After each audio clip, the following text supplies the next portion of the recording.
వేణుస్వామి మళ్లీ మొదలుపెట్టాడు. నాగ చైతన్య శోభిత నిశ్చితార్థం జరిగిందో లేదో వాళ్ళ వైవాహిక జీవితం సజావుగా సాగదంటూ చెప్పుకొచ్చాడు. నిశ్చితార్థం జరిగిన సమయం అసలు ముహూర్తమే కాదంటూ వేణుస్వామి తనదైన శైలిలో సంచలనాత్మక జ్యోతిష్యం చెప్పాడు. 2027 నుంచి చైతు శోభిత మధ్య మనస్పర్ధలు వస్తాయని, మరో స్త్రీ కారణంగా విడిపోతారని వేణుస్వామి చెప్పుకొచ్చాడు. తాను చెప్పిన జ్యోతిష్యం తప్పదని చెప్పేందుకు సాక్ష్యంగా గతంలో నాగ చైతన్య సమంత విడిపోతారని చెప్పిన వీడియోను సైతం ట్యాగ్ చేశారు. శోభిత ధూళిపాళ మరియు నాగ చైతన్య ఇద్దరికి సంబంధించినటువంటి నిశ్చితార్థ మహోత్సవం అంటే ఎంగేజ్మెంట్ అనేటువంటిది నాగార్జున గారు అఫీషియల్గా ఈరోజు 8/8/2024 తేదీ నాడు ఉదయం 9:42 జరిగింది అని ప్రకటన చేసినారు. సో వారిద్దరి వైవాహిక జీవితానికి సంబంధించి ఎలా ఉండబోతా ఉంది అని చెప్పే ముందు ఒక వీడియో ప్లే చేస్తాను. ఆ వీడియో చూడండి. తెలుగు చిత్ర పరిశ్రమలో హాట్ టాపిక్ అంటే నాగ చైతన్య సమంత వివాహానికి సంబంధించినంత వరకు విపరీతమైనటువంటి ప్రచారాలు ఉన్నాయి. ముఖ్యంగా నేను ఈ సంవత్సరం మే 28వ తేదీ చెప్పినట్లుగా నాగ చైతన్య సమంత జాతకాల్లో ఉన్నటువంటి దోషాల రీత్యా అంటే నాగ చైతన్య జాతకాన్ని విశ్లేషించినట్లయితే ఆశ్లేష నక్షత్రము, అలాగే జాతకంలో రవి శని కాంబినేషన్తో పాటు కాలసర్ప దోషం ఉంది. రవి అంటే తండ్రి స్థానం, అంటే తండ్రి స్థానం మంచిగా లేదు నాగ చైతన్య జాతకంలో. అంటే తన యొక్క తండ్రి స్థానం అంటే తన తండ్రి స్థానం కావచ్చు, లేదా తను తండ్రి స్థానం అవ్వడం అవ్వచ్చు. అంటే తన పిల్లలకు తనకు, లేదా తన తండ్రికి తనకు ఉండే వ్యవహారాల్లో లోటుపాట్లు ఉండేటువంటి అవకాశం ఉంటుంది. అలాగే వివాహం తదుపరి నాగ చైతన్య జాతకంలో తండ్రి అయ్యేటువంటి అవకాశాలు చాలా తక్కువ. నేను మాట్లాడేది సహజ సిద్ధంగా తండ్రి అవ్వడం గురించి మాట్లాడుతూ ఉన్నా. ఈ మధ్యకాలంలో ఐవీఆర్లో టెస్ట్ ట్యూబ్ బేబీలు లాంటివి వస్తున్నాయి కాబట్టి మరి ఏమిటండి గురువుగారు తండ్రి కాలేడన్నారు, సంతానం లేదన్నారు, మరి సంతానం అయ్యింది అంటే నేను సహజ సిద్ధంగా మాట్లాడుతున్నా. టెస్ట్ ట్యూబ్ బేబీలో ఐవీఆర్లో అయితే జాతకాల్లో చెప్పలేము, కానీ నేను మాట్లాడేది సహజ సిద్ధంగా తండ్రి అయ్యేటువంటి జాతకం అయితే కాదు. ఎందుకంటే జాతకంలో శని రవి కాంబినేషను, అలాగే కాలసర్ప దోషం ఉంది. ఇక మనకు సమంత జాతకాన్ని కనుక విశ్లేషించినట్లయితే భరణి నక్షత్రము, అమావాస్య రోజు జన్మించినటువంటి అమ్మాయి నాగ చైతన్యం చేసుకోవడం వల్ల నాగ చైతన్యకే బాగా కలిసి వచ్చేటువంటి అవకాశంగా మారి ఉంటుంది, మారబోతూ ఉంది. కానీ అమ్మాయి జాతకంలో కూడా కుజదోషం కనిపిస్తూ ఉంది, కాలసర్ప దోషం కనిపిస్తుంది, అలాగే సమంతకు కుజదోషం ఉంది. ఈ కారణం చేత వీళ్ళిద్దరు వివాహం తదుపరి గొడవలు రావడము, విడిపోవడము, వీళ్ళ మధ్యన గ్యాప్ రావడము, అలాగే కొన్ని సందర్భాల్లో ఇంకా కుటుంబ సమస్యలు తలెత్తేటువంటి అవకాశాలు ఖచ్చితంగా 100% కనిపిస్తూ ఉన్నాయి. వీడియో చూసినారు కదా. సో ఇప్పుడు మనము విశ్లేషిద్దాం. ఇవాళ ఫస్ట్ ముహూర్తం తీసుకుందాం, జాతకాలు పక్కన పెడదాం. నాగ చైతన్య సమంత శోభిత ధూళిపాళ జాతకాన్ని పక్కన పెట్టి ఇవాళ మాత్రమే జరిగినటువంటి ముహూర్తాన్ని విశ్లేషిద్దాం.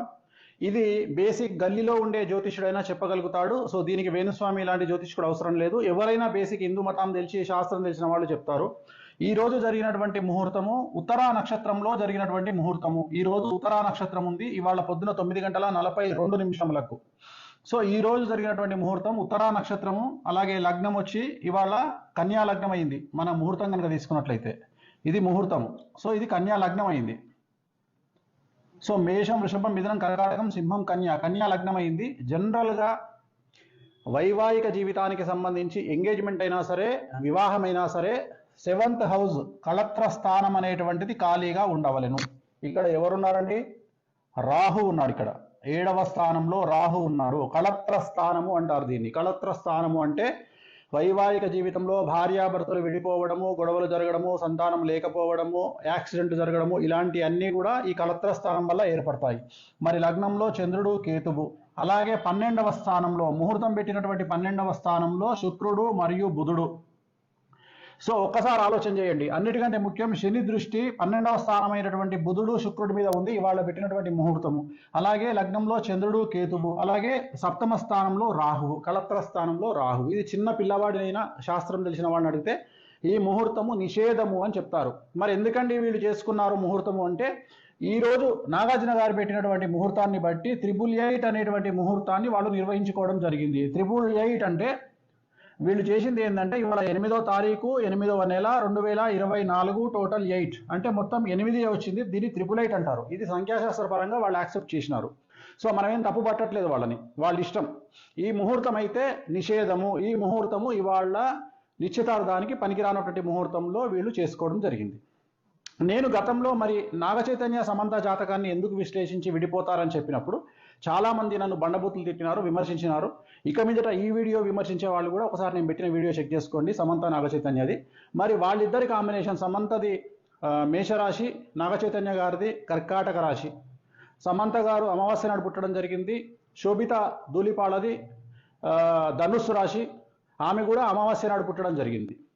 ఇక శోభిత ధూళిపాళ నాగచైతన్య ఇద్దరి కాంబినేషన్. సమంత ఆల్రెడీ మనం సమంత నాగచైతన్య నేను క్లారిటీ ఇవ్వడం జరిగింది, విడిపోతానని చెప్పడం జరిగింది. పెళ్ళి జరిగినప్పుడు కాదండి, ఇలాగే ఎంగేజ్మెంట్ జరిగిన తర్వాతనే నేను చెప్పడం జరిగింది విడిపోతారని. ఎంగేజ్మెంట్ జరిగిన తర్వాత గుర్తుంచుకోండి, నేను పెళ్ళైన తర్వాత చెప్పలేదు, ఎంగేజ్మెంట్ కాగానే చెప్పాను వాళ్ళు విడిపోతారని.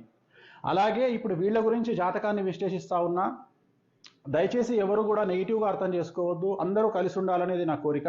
కానీ కొన్నిసార్లు మనం మంచి కోసం చెప్పడానికి ప్రయత్నం చేస్తాం, ఎందుకు తెలిసి ఒక రాంగ్ స్టెప్ వేస్తారు అనే ఉద్దేశంతో చెప్పడం జరుగుతుంది. ఇక్కడ గుర్తుంచుకోవాల్సింది, శోభిత ధూళిపాలది ధనుస్సు రాశి, అలాగే నాగచైతన్యది కర్కాటక రాశి. ఒకసారి కాంబినేషన్ చూడండి, కర్కాటకం, సింహం, కన్యా, తుల, వృశ్చికం, ధనుస్సు 6, ధనుస్సు, మకరం, కుంభం, మీనం, మేషం, వృషభం, మిథునం, కర్కాటకం 8.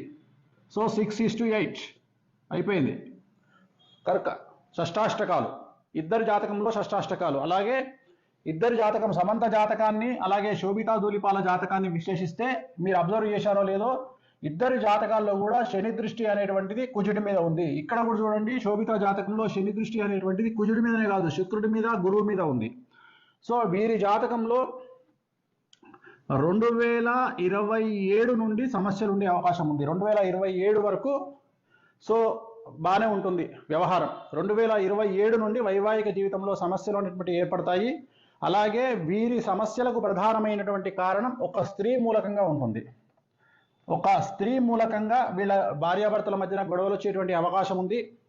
సో వీళ్ళ జాతకంలో నా అల్టిమేట్ స్టేట్మెంట్ ఏంటంటే, శోభిత ధూళిపాళ మరియు నాగచైతన్య జాతకంలో షష్టాష్టకాలైనాయి. మీరు కావాలంటే చూసుకోండి, షష్టాష్టకాలైనాయి. ఆ ఒకటే కాదు, పర్సనల్ జాతకాలు కలవకపోవడమే కాదు, ఇవాళ పెట్టినటువంటి ముహూర్తం కూడా మంచి ముహూర్తం కాదు. సో నేను అఖిల్ ఎంగేజ్మెంట్ క్యాన్సిల్ అవుతుందని చెప్పడానికి గల కారణము, అలాగే నాగచైతన్య సమంత మ్యారేజ్ ఫెయిల్ అవుతుందని చెప్పడానికి కారణము, వీటన్నిటికీ కారణము వ్యక్తిగతమైనటువంటి జాతకాలు మరియు ముహూర్త బలం. అంతే తప్ప నాకు వ్యక్తిగతంగా ఎవరి మీద ద్వేషం అనేటువంటిది ఉండదు. దయచేసి ఈ విషయాన్ని అర్థం చేసుకోండి. నేను ఒక జ్యోతిష్కుడిగా మంచి కంటే కూడా చెడు చెప్తే జాగ్రత్త పడతారు అనే ఉద్దేశంతో చెప్తా ఉన్నా.